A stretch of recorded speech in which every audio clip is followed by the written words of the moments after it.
En aquel tiempo, Jesús y sus discípulos atravesaban Galilea, pero él no quería que nadie lo supiera, porque iba enseñando a sus discípulos. Les decía: el Hijo del Hombre va a ser entregado en manos de los hombres, le darán muerte y 3 días después de muerto resucitará. Pero ellos no entendían aquellas palabras y tenían miedo de pedir explicaciones. Llegaron a Cafarnaúm y una vez en casa les preguntó: ¿de qué discutían por el camino? Pero ellos se quedaron callados, porque en el camino habían discutido sobre quién de ellos era el más importante. Entonces Jesús se sentó, llamó a los 12 y les dijo: si alguno quiere ser el primero, sea el último de todos y el servidor de todos.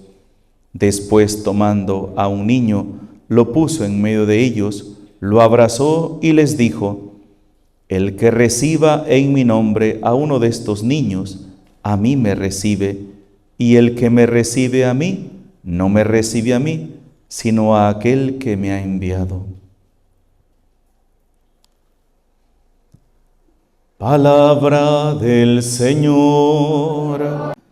Ayer, 21 de septiembre, celebrábamos la fiesta de el apóstol y evangelista San Mateo. Y en esa fiesta Mateo, de su propio evangelio, sacábamos aquel cuadro que nos presenta cómo el Señor lo llamó, dónde Él estaba, quién era, y el Señor puso su mirada en Él y lo llamó a ser discípulo suyo. Después va a ser un apóstol y además un evangelista, un publicano, un pecador, alguien que incluso, decíamos ayer, era un opresor de su propio pueblo, cómplice, porque era cobrador de impuestos, el que cobraba la renta al pueblo de Israel para dársela al César, y de eso que él cobraba, él se lucraba también y llevaba una vida más cómoda.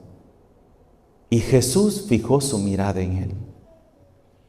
San Pablo también va a hacer mucho énfasis en lo que él era y que el Señor tuvo misericordia de él. Hoy, San Marcos nos presenta una escena igual. Nos trata de presentar cuál era la realidad de los apóstoles, cómo eran ellos. Y sin embargo, Jesús no los desechó. Jesús se fijó en ellos. Y si se fijan, a pesar de que Jesús les va hablando a sus discípulos de la pasión que le toca vivir, que va a ser entregado en manos de los pecadores, lo matarán, lo azotarán, se burlarán de él, y sus discípulos discutiendo quién es el más importante. Él no se enoja, él no se enoja, no les grita, les pregunta, pero ninguno contesta. Pero como él sabía perfectamente lo que ellos habían ido discutiendo, pues él es Dios. Entonces él les empieza a explicar: el que quiera ser el más grande, que sea el más pequeño, el servidor de todos. Yo siempre me he preguntado, ¿por qué la Sagrada Escritura nos pone las miserias de los apóstoles? La miseria de Pedro. Pedro, que iba a ser la roca, que iba a ser el vicario de Cristo, a quien Dios le dio el poder de atar y desatar. ¿Qué encontramos en Pedro? Cobardía, miedo, inseguridad. Y en los demás apóstoles, en Tomás, el incrédulo, y en Santiago y Juan, 2 discípulos ambiciosos. no solamente ellos, porque cuando ellos piden los primeros lugares, todos sus compañeros se enojaron también, porque era que lo estaban deseando también. Y hoy en Marcos se nos presenta que había una competencia entre todos los discípulos por quién era el más importante. ¿Quién era el más importante? Hermanos, esto que se nos presenta en nuestro evangelio de hoy no es para criticar a los apóstoles, ni tampoco para conformarnos y decir, bueno, como ellos eran imperfectos, entonces yo también tengo que ser imperfecto. No, la enseñanza del evangelio es, ¿qué es lo que pasa en una persona cuando se deja moldear por Cristo? Esto es lo que sucede, o sea, los evangelistas cuando nos presentan las miserias de los apóstoles, la humanidad de los apóstoles, las equivocaciones de los apóstoles, no es para decirnos, miren, ellos eran imperfectos, pequen ustedes también, tranquilos, no se preocupen, pequen porque no, sino lo que sucede cuando nosotros abrimos nuestro corazón al Señor, cuando dejamos que Él nos toque, Él puede transformar nuestra vida. Pero el límite de la obra de Dios es nuestra voluntad.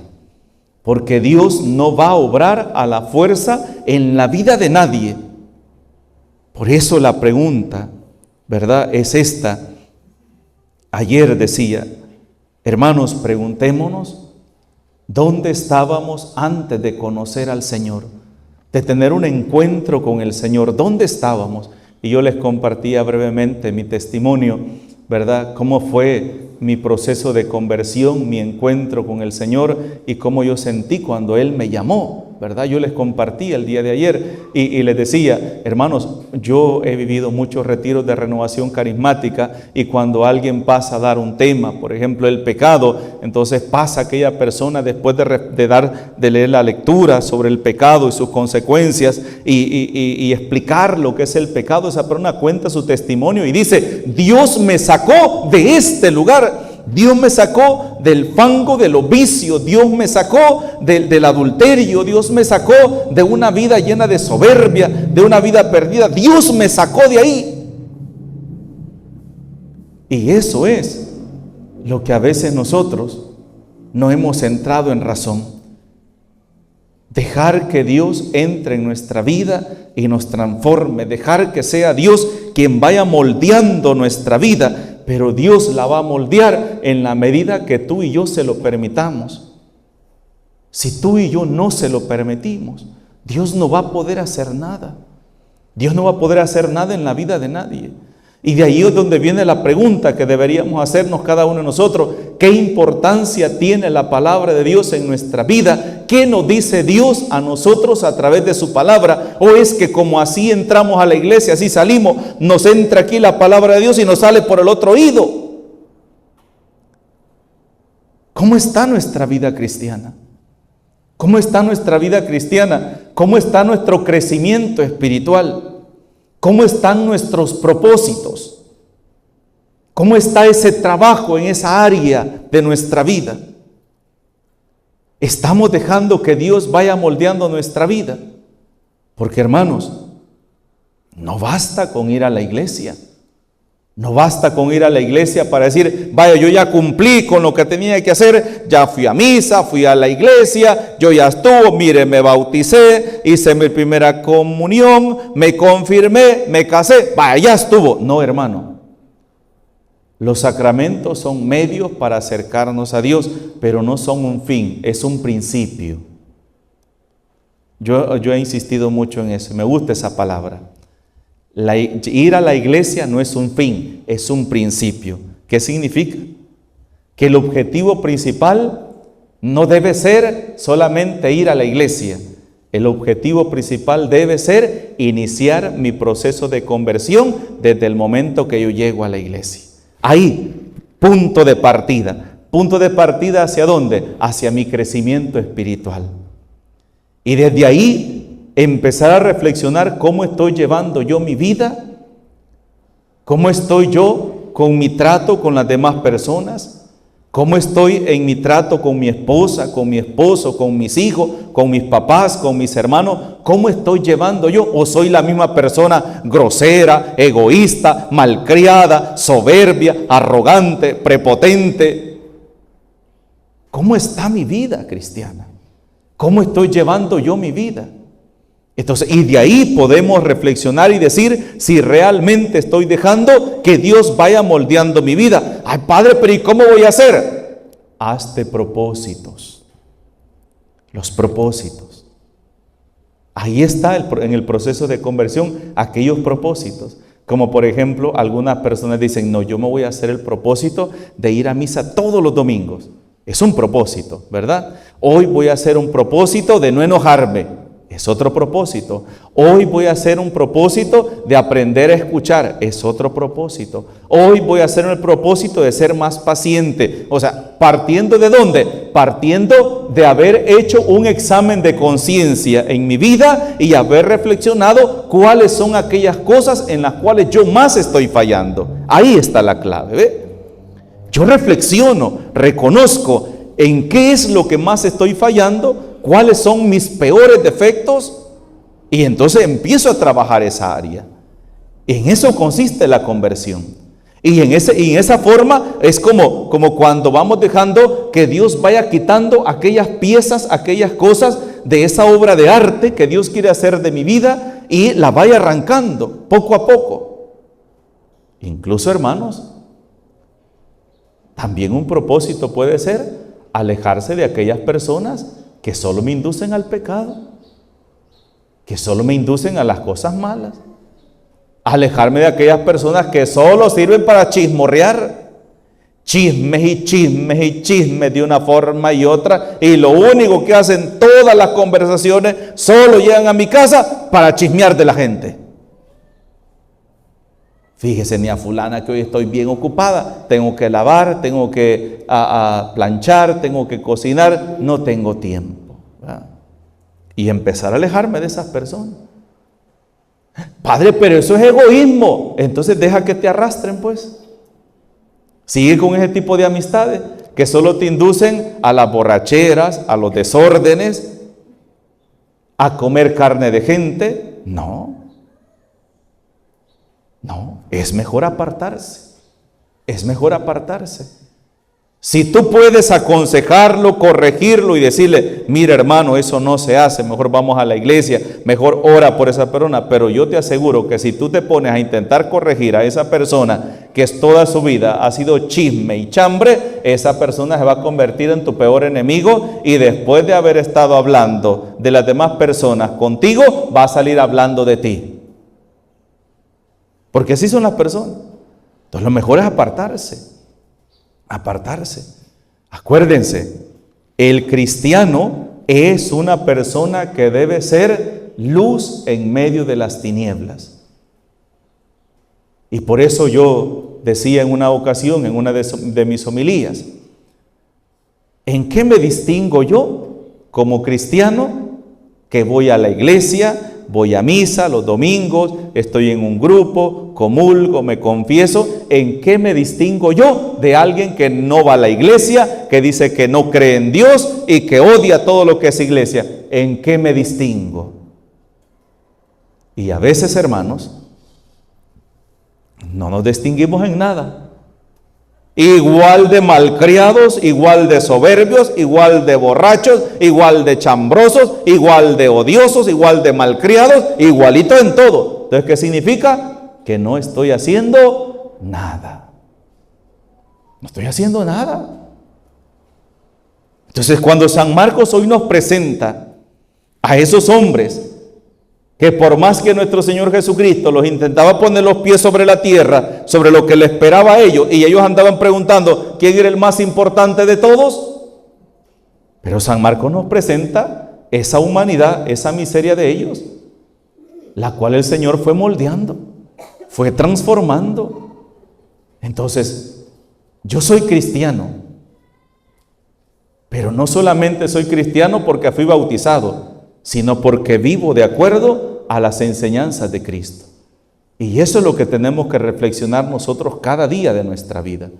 Hermanos, la salvación es personal y la salvación no es a la fuerza. Soy yo quien decido qué es lo que yo quiero para después de esta vida. Pero saben, algunas personas piensan que cuando se toma esa decisión, puchica, el Padre lo que está diciendo, o sea que quiere que yo viva una vida amargada, una vida deprimida, No, fíjense que no. Hermanos, no hay cosa más grande y que llene la vida de una persona que saber que está haciendo las cosas bien. Una de las cosas que no nos deja en paz el remordimiento, el miedo, la incertidumbre y la conciencia es saber que estoy haciendo las cosas mal. Eso no deja en paz a nadie. Pero cuando yo estoy haciendo las cosas bien, yo voy a tener paz en mi corazón. Y saben, yo les comentaba que en mi comunidad, como no había, en tiempo, pues no había celebrador de la palabra. El padre llegaba una vez al mes a celebrar la misa. Entonces los sábados se hacían las celebraciones de la palabra en mi comunidad. Entonces no había nadie quien hiciera la celebración. Y yo tenía apenas 15 años. Y me dice el padre Adán, pues haz la celebración vos.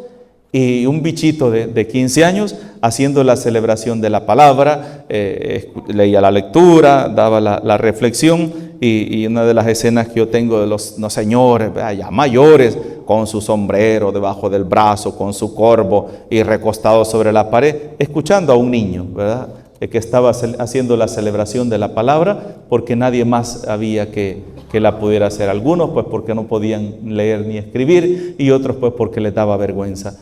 Entonces, y yo me acuerdo que mis primos, ¿verdad?, personas de mi misma edad, pues yéndose a los bailes, ¿verdad?, yendo a fiestas, y algunos echando sus traguitos, ¿verdad?, porque esa es la moda de los jóvenes. Si tú quieres ser joven, échate un traguito, ¿verdad? Esa es la diversión, emborracharse, ir a fiestas y todo. Y yo, ¿saben qué? Me daba pena. Porque decía, y mi mamá me lo decía también, pero ¿cómo va a andar usted haciendo los desórdenes? Me decía, mire que usted hace la celebración de la palabra, usted está ahí en la iglesia, y ¿cómo va a estar hablando que eso es pecado? Y si usted también lo anda haciendo, que eso no es correcto. Y entonces yo hermano, decía, ay, qué barbaridad, ¿por qué me metí en esto? Mejor no me hubiera metido, mejor no le hubiera hecho caso al padre de hacer la celebración, y me hubiera quedado así, hubiera tenido libertad para ir a fiesta, ir a bailar, andar con mis amigos, con mis novias, ¿verdad? Y tener novia, y sin ningún problema, ¿verdad? Pero el miedo, ¿verdad?, como yo estaba en la iglesia. Cuando poco a poco fui creciendo, fui viendo a mis primos que se convertían en unos alcohólicos, que algunos hasta los penqueaban, dándose riatas, peleándose por las bichas. Otros se metieron en pandillas y todo eso. Unos tuvieron que irse huyendo porque los querían matar. Y ¿saben qué dije yo al final? De lo que Dios me libró por haber estado sirviéndole a Él. Ahí saqué mi conclusión. De lo que Dios me libró de terminar siendo un alcohólico, o al final terminando, porque algunos incluso fumaban drogas. Y yo, por estar en la iglesia, me libré de eso. Y algunos de ellos, hermanos, los mataron.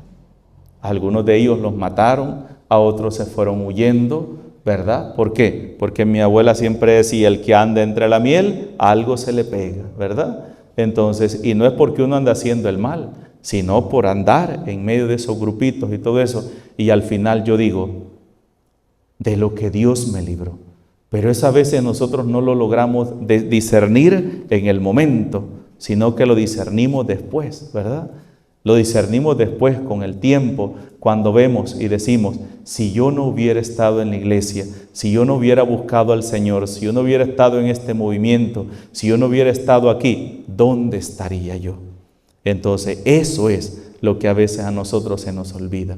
Se nos olvida. Por eso pidamos al Señor, hermanos, en este domingo, después de reflexionar sobre dónde estábamos antes de conocer al Señor y dónde estamos hoy, después de que hemos conocido al Señor, pidámosle que no nos suelte, que no nos deje irnos. Señor, ayúdame a poder descubrir y a poder valorar la riqueza del estar cerca de ti. Te pido por mi familia, por mi hogar. Dame esa fe, Señor, esa fe que me ayude a mantenerme de pie, aún en medio de la adversidad, aún en medio de la prueba. Porque, hermanos, no todos los que vienen a la iglesia vienen porque quieren encontrarse con el Señor. Hay personas que vienen a la iglesia para ver a quién le meten el pie, para que retroceda en su vida. Como Judas, que se metió entre los discípulos del Señor no porque quisiera llenarse de Dios, sino porque andaba viendo cómo destruía. Y también nosotros tenemos que estar preparados para eso también. Porque dentro de la iglesia vamos a encontrar muchas veces los principales obstáculos para poder entregarle nuestra vida al Señor. Pero recuerden que el Señor nos dice que el que persevere hasta el final, ese se salvará.